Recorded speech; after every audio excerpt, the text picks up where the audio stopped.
mas estamos de olho mesmo na pecuária aqui no Brasil, principalmente em relação ao valor da arroba do boi gordo, a disposição de carne bovina e, claro, a relação de oferta e demanda. E para falar a respeito deste assunto, nós vamos conversar pela internet a partir de agora com o sócio-diretor da Atenagro, Maurício Nogueira, que está aqui conosco. Maurício, obrigado pela participação mais uma vez, sempre um prazer enorme tê-lo aqui no Agricultura BR, no canal do Boi. E, Maurício, nós observamos aqui nas cotações que a gente recebe diariamente uma recuperação para a arroba do boi, principalmente na última quinta e na última sexta-feira. Como é que você, neste momento, está analisando o mercado em relação à oferta e aos preços praticados? Boa tarde, seja bem-vindo. Boa tarde, é sempre um prazer estar aí com vocês, obrigado pelo convite, né? Bom, nós tivemos uma semana que a gente já viu a reação aí do período seco começando, né? Então você evidentemente tem aquela pressão, normalmente os preços caem, né? Ficam pressionados nesse período que o pessoal começa a desovar animais, né?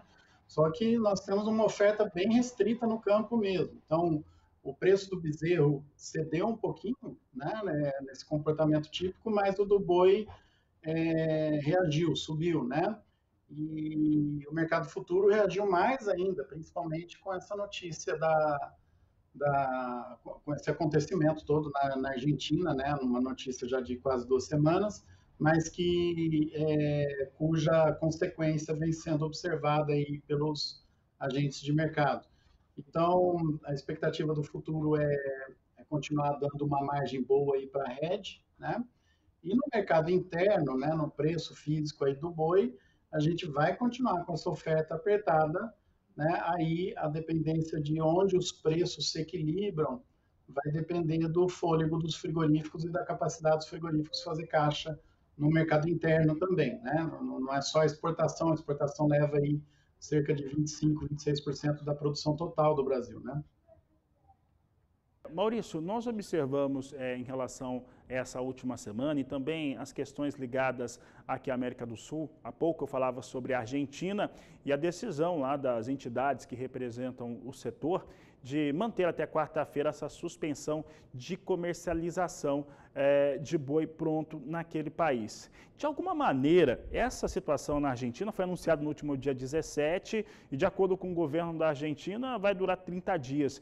De alguma forma, isso também representa algum tipo de impacto para a concentração de embarques saindo do Brasil? Hoje é o último dia do mês, né, dia 31 de maio, hoje estão fechando o mês em relação às exportações também. E essa situação da Argentina impacta de alguma forma a maneira como as indústrias exportadoras elas embarcam o produto? Eu acredito que não vai ter um impacto tão grande no fluxo de exportação. Em preço, sim, né? Você está saindo aí o principal, o quinto maior player exportador, né? O quinto maior país exportador, está deixando de mandar o produto lá para fora, né? Então você vai ter um rearranjo aí do mercado, dos preços, mas eu não acredito que altere de maneira significativa o nosso ritmo de embarque. Precisa ficar de olho, claro, vai ter oportunidades, alguns frigoríficos vão aproveitar algum mercado, algum nicho que possa se abrir aí para o Brasil, mas eu não acredito que mude tanto, né, dentro do que a gente já está vivendo, né? Nós temos hoje um problema de oferta em todos os países, por isso que os preços, que a carne toda, né, a demanda por proteína é muito maior do que a oferta.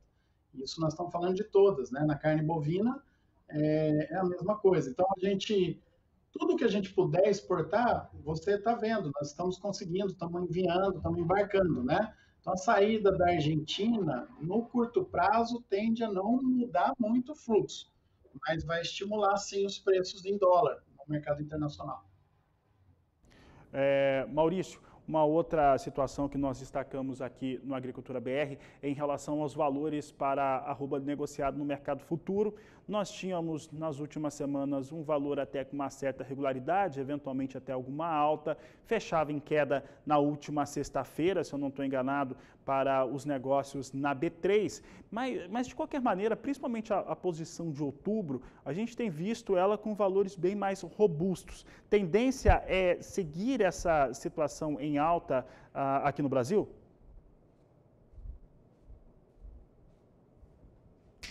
O mercado sobe, quanto mais perto de patamares que a gente não esperava, ou até superando esses patamares o mercado está, é mais difícil a gente projetar alta, né? Depende da demanda, depende da capacidade do fluxo de venda no mercado interno, né?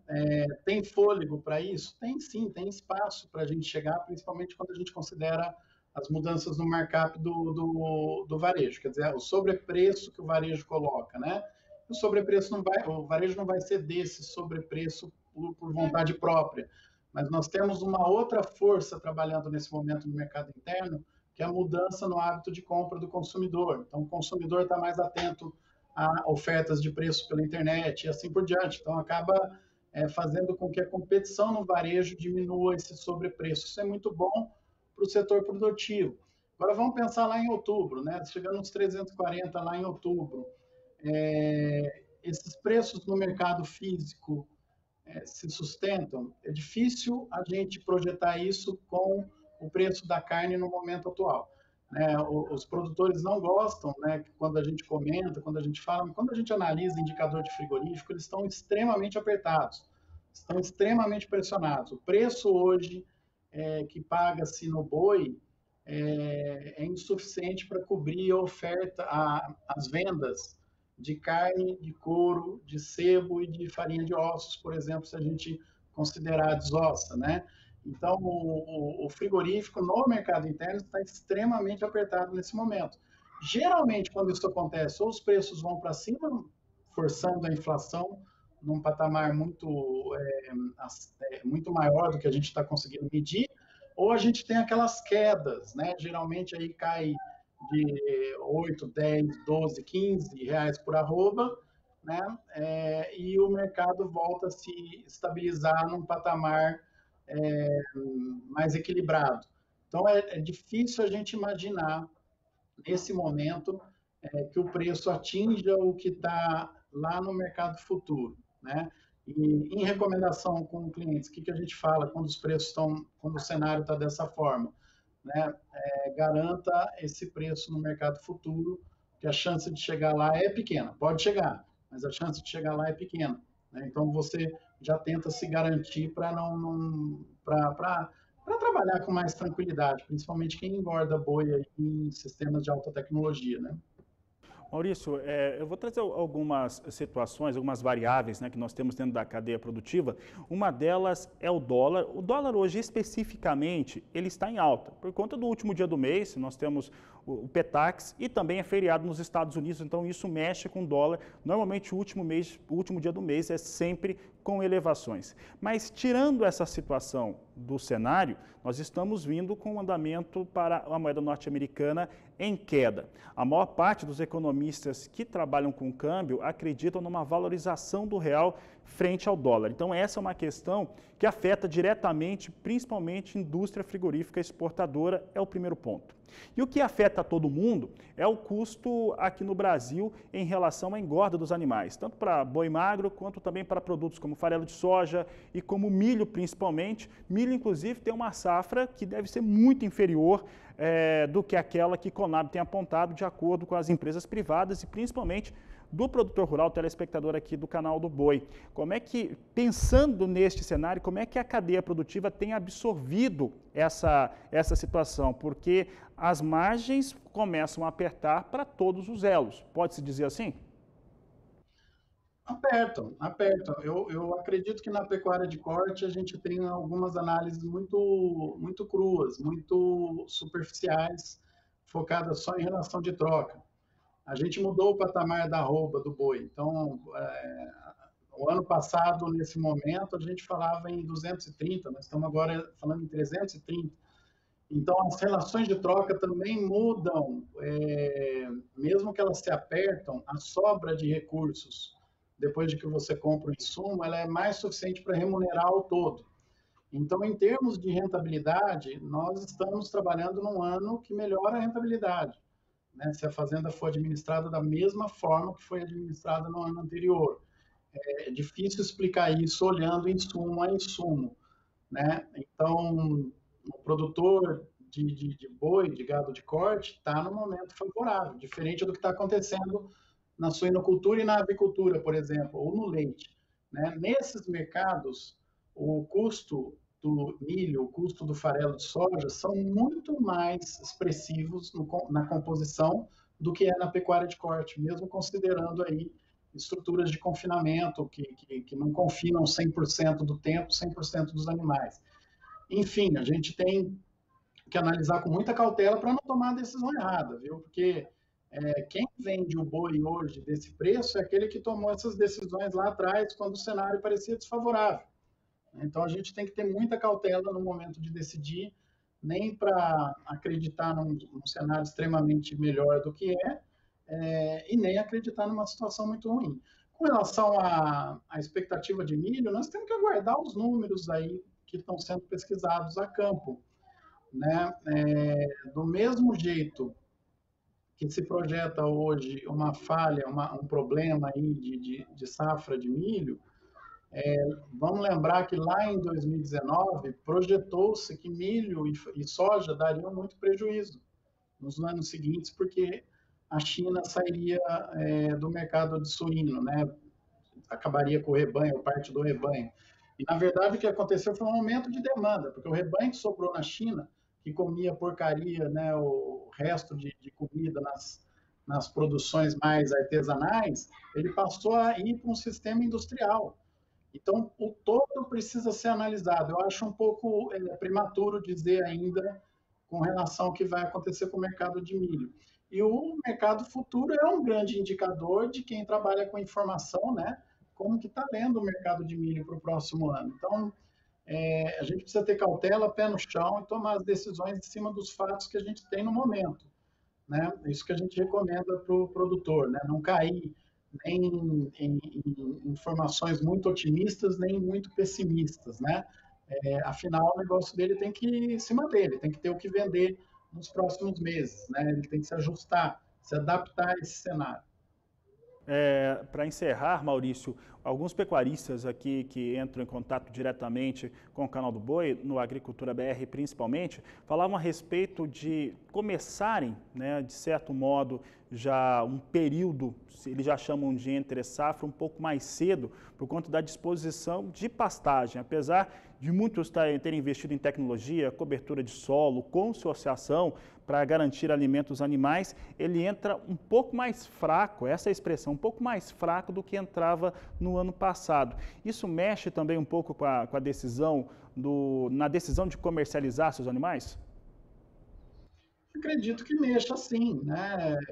Você tem todo, além da diferença técnica, tanto da composição do rebanho, como também das pastagens, né? Na qualidade das pastagens que a gente tem para esse ano, você tem toda a insegurança com relação ao ágio do bezerro, né? Então, na média hoje do Brasil, um bezerro desmamado está praticamente R$ 100 por arroba, mais caro do que um boi gordo, né? Então, essa decisão, sim, né? O custo do bezerro é muito expressivo no sistema de produção de recria e engorda. Esse, sim, é um componente que o pecuarista tem que ficar atento, né? Ele tem que fazer todo o cálculo dentro das possibilidades, da realidade dele, para decidir se comercializa, qual que comercializa, como que compra e que nível de tecnologia que vai usar naquele animal que foi comprado. Né? E, claro, a realidade de pastos na entrada da seca é um determinante de como esses animais vão ser produzidos nos próximos meses, né? Principalmente se a gente considera que o custo dos alimentos está bem elevado. Né? Por isso que hoje exige-se muito mais do pecuarista em termos administrativos, né, do que se exigia antes. Decidir hoje sobre o que fazer nas próximas semanas ou nos próximos meses é muito mais complexo do que era há 5 anos atrás. Você tem que administrar uma quantidade de variáveis, de informações muito maiores do que se administrava antes. Então, isso também tende a exercer um processo de concentração entre os pecuaristas, né? Aquele que fica um pouco mais hesitante, que demora para decidir, acaba perdendo o time. O outro que é mais ágil, né? Que é, planejou melhor, né? Teu plano de compra, ele acaba comprando esses animais, esses bezerros, e acaba colocando num sistema de produção que vai gerar bom resultado para ele na fazenda. Então, no ano que vem, ele tem ainda muito mais fôlego em relação aos demais pecuaristas. Isso é uma questão que o produtor tem que ficar atento. Não é muito simples hoje a gente recomendar ou falar o que deve ser feito ou não, nem para o pecuarista, nem para quem está de fora analisando o mercado. É uma decisão muito mais complexa do que era em anos anteriores.